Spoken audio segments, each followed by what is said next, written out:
What's up, guys? I'm Des. This is Chris. This is Ryan. And welcome to The Up. This is my perfect victory! That's right!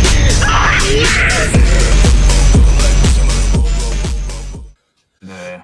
But so let's pivot into the NFL. I think briefly we'll talk about just a short little description of our favorite teams and kind of where your team's at. So, Chris, you want to start us off? Oh, all right. So let's hit on Jacksonville. Jacksonville is completely 100% can never predict what they're going to do. Usually you can expect them to be bad, but when they are good, it just usually comes at a complete surprise. Like this past season, had no hope at all going into it. Brand new coach, kind of the same players that have been, not great or not really meeting expectation. I shouldn't say not great, not really meeting the expectation in which we drafted them to play for us. So I would say that, not again. You gotta learn how to turn off your ringer. I know, I got to turn off the notifications. But no, I would say that going into this upcoming season with what Liam Cohen has done, he's got a new expectation that he's brought to Jacksonville, where it's the expectation is now to win, now to be a contending team. He's brought that presence to Jacksonville. You can see it in the way he talks and the way he presents himself. He's brought a new style of football to Jacksonville. I think he's going to be able to get the most out of Trevor Lawrence, what we've expected from him when we drafted him. He's kind of fell short of the expectation of being the number one overall pick and being this generational talent at the quarterback position. I think it's always been there. I think the one thing we've been missing from Trevor is kind of like that fire. And I think Liam Cohen is going to be able to get that out of him to go out there and win ball games. Have you ever seen his pregame speeches? Oh, yeah, it's terrible. Dude, they're awful. Bro, I wouldn't even run through a cardboard box for Trevor Bro Lawrence. couldn't motivate a bunch of kindergartners, man. It's Here's the terrible. No, dude, If- it's so bad. Here's the thing: if millions of dollars can't motivate you, then why you got Dude, there? Trevor Lawrence, exactly. he walks into the huddle and he's like, all right, guys, it's time to go show them what we can do. Let's go out there and win. Yeah, it's And I'm just like, oh, yeah, like, whoa. I say that stuff to my high school baseball team. Yeah, if we could somehow put Tim Tebow's personality into Trevor Lawrence, we'd have the greatest quarterback of all time. It'd be wonderful. But I think just looking at it from Bro knows I'm about to say something. What's funny about that? You don't need to put Tim Tebow in anybody. He's already the greatest quarterback. I mean, he's Give the me greatest person. Tim Tebow over anyone, except for Josh Allen. Anywho, But we'll get on that later. Go ahead. Oh, you're already on it. the defense lost some pieces. We lost Devin Lloyd, very talented linebacker, very good leader. So it's going to be important to really this year. I don't have that expectation of what we just did last year. I think the stars aligned a little bit better last year. I think anything above 500 is a great season for Jacksonville because that would continue the momentum of winning. And we need to continue to have more wins than losses. That's the idea.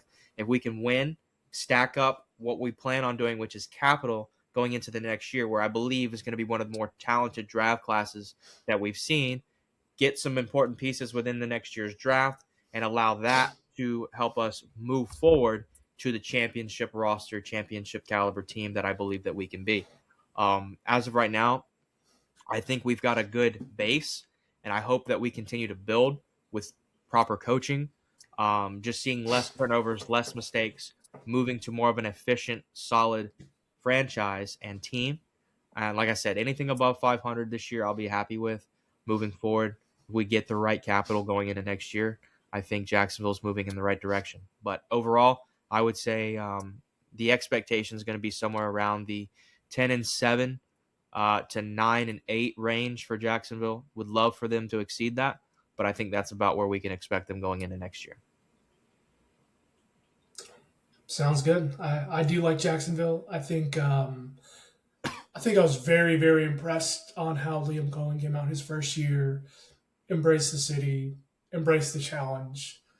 His little Duval. I thought it was a little corny at first, but it grew on me. He figured out how to It do grew it. on me. He learned how to do it. I love it. I mean, he impressed me.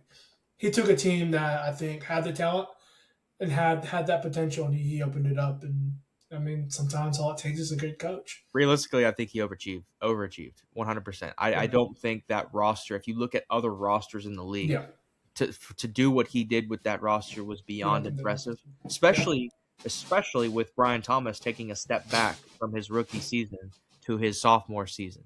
yeah. To be able to have that success was just phenomenal. And we did retain our OC Udinsky, Hmm. so having that come back will be awesome and huge. And like I said, a lot of good things moving forward. And like you said, very excited for what Liam Cohen brings to Jacksonville. Sounds good. All right, Ryan. In a few sentences, give me your outlook of the Bills, how they're looking, how you feel, and kind of where they're at. Like always, I feel great. We get to the postseason, injuries plague us hard every single year.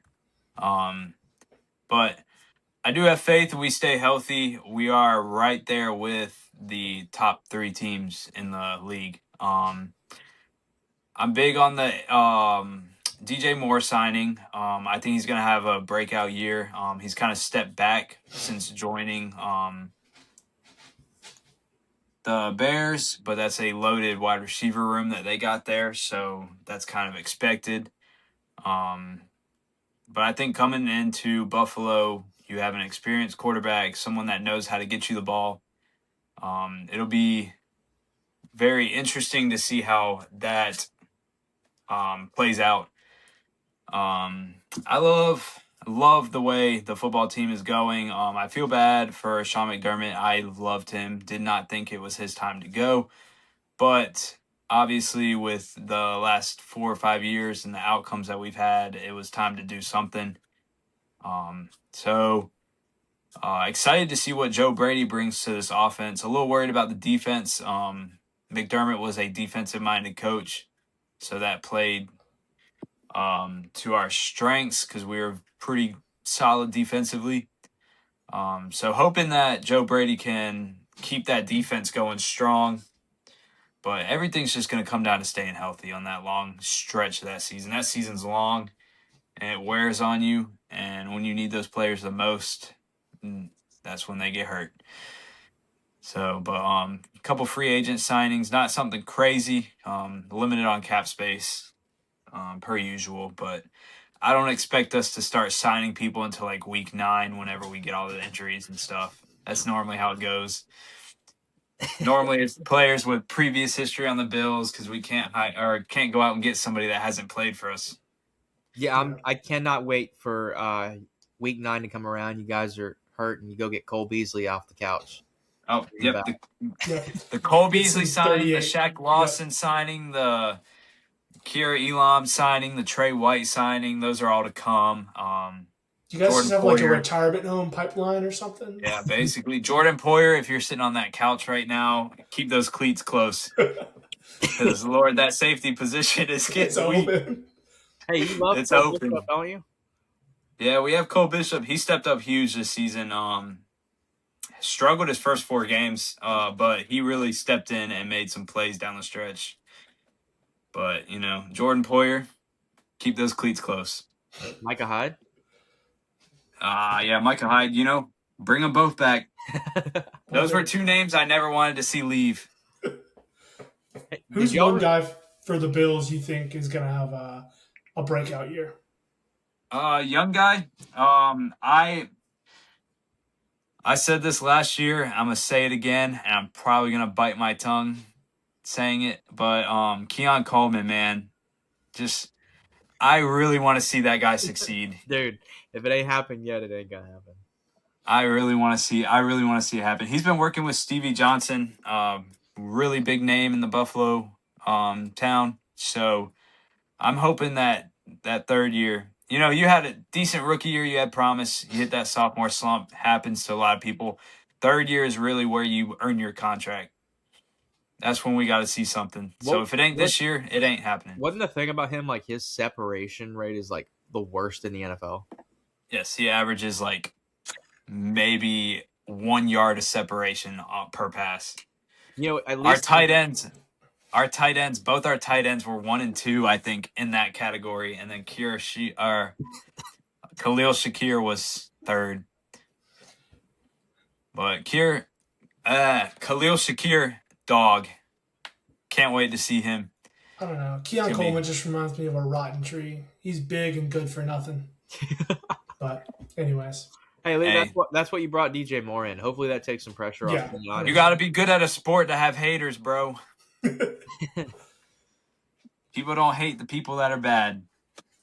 I don't know. It's just weird.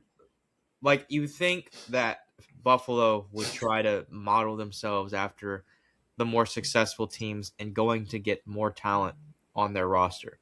You just don't see that from Buffalo. We'll talk about that later because I have high hopes. Trust, something's brewing in Buffalo. Oh, boy. Come draft day, watch. A big trade. Probably not, but I do believe I'll save my take. I'll save my take for later. All right, Des, let's hear about these Atlanta Falcons. Let's go. Let's hear about it. To all my optimistic Falcons fans out there, give up. Give up. It's straight over. To the point. It'll look good, and it'll all die in front of your face. No, I do. Go into detail, or do you want to just end it there? No, I'm kidding. I think I have hope, and that's why I'm so unoptimistic because I know how that goes. Goes. Quick question. All right, you got Michael Penix and you got Tua coming in off of free agency. Who do you want to see start?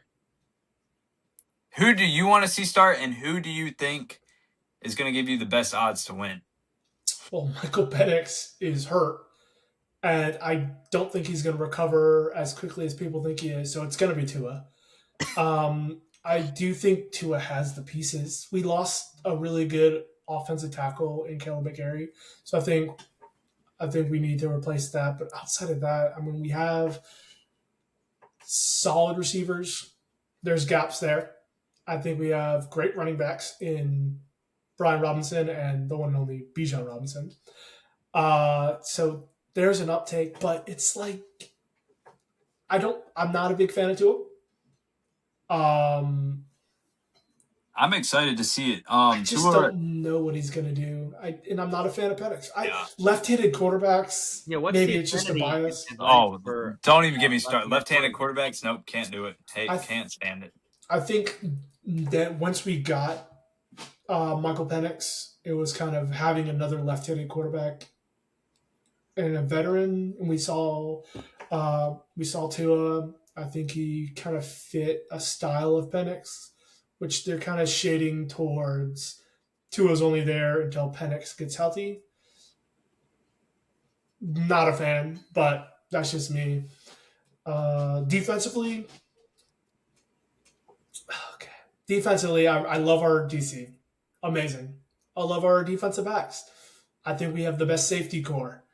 I love our linebackers. What about Pierce Jr.? Yeah, I was optimistic about him. Heard he's a great locker room presence. Yeah, for sure. When he's not over, more like a cellmate. Yeah, for real. Committing, I don't know, assault with a deadly weapon, aka his car on a police officer. That's just how it goes. That's just how it goes. I mean, you go back into the history of Atlanta, going back to my. I was about to say that's a typical day in Atlanta. It's just a typical day. Yeah. You get the most athletic quarterback in the history of your franchise, and he goes to jail after 3 years. You build up this team. You draft a quarterback right after, seamlessly go into it.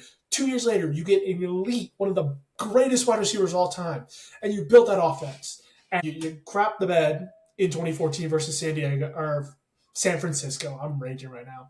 San Francisco. We had our shot in this championship. Threw a pick on the goal line. 2 years later. 2 years later, we had one of the better draft classes, I thought, at the time. Amazing draft class. Bunch of rookies and second-year guys. We lead it to the Super Bowl. We're up 25 in the Super Bowl, and we give it away.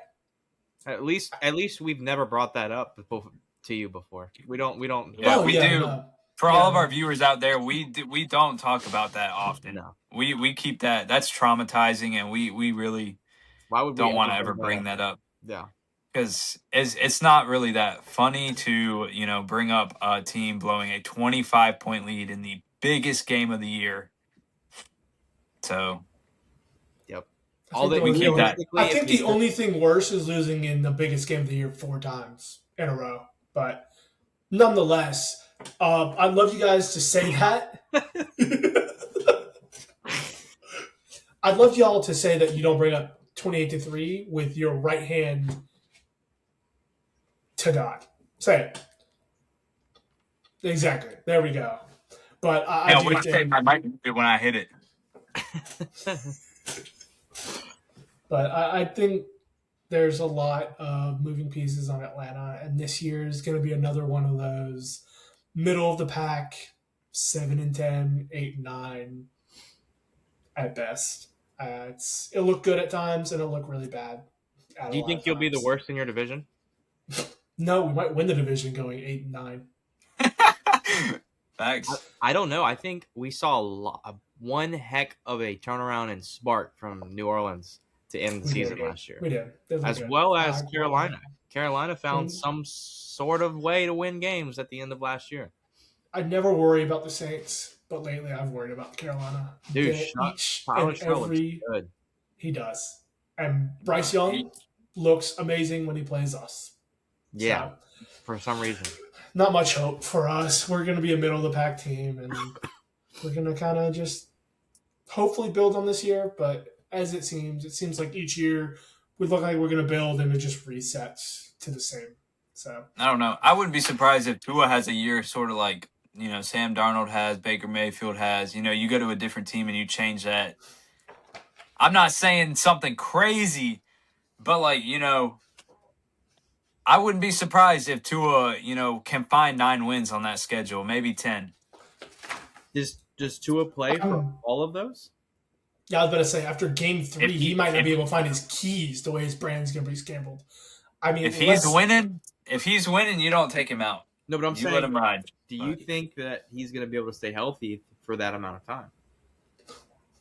I don't know. I guess we'll see. We'll find out. Two of the most injury-prone quarterbacks on one team. And that's what we're relying on. And you just lost one of your better offensive linemen. And we did. So Hey, you know what that means? Blindside. Only time will tell. Draft Bijan Robinson in fantasy football, everyone. They're going to spam that guy. And don't mistake it for Brian Robinson. It's going to be hard. Yeah, someone at least 5 year. people. And he wasn't even on the same team yet. But dude, we drafted the other day. I got Bijan Robinson in the 5th round. Huge. All right. This guy. Thanks for watching. Make sure you like, subscribe, and follow us on all platforms. We got much more coming. As always, we'll catch you on the up. We go.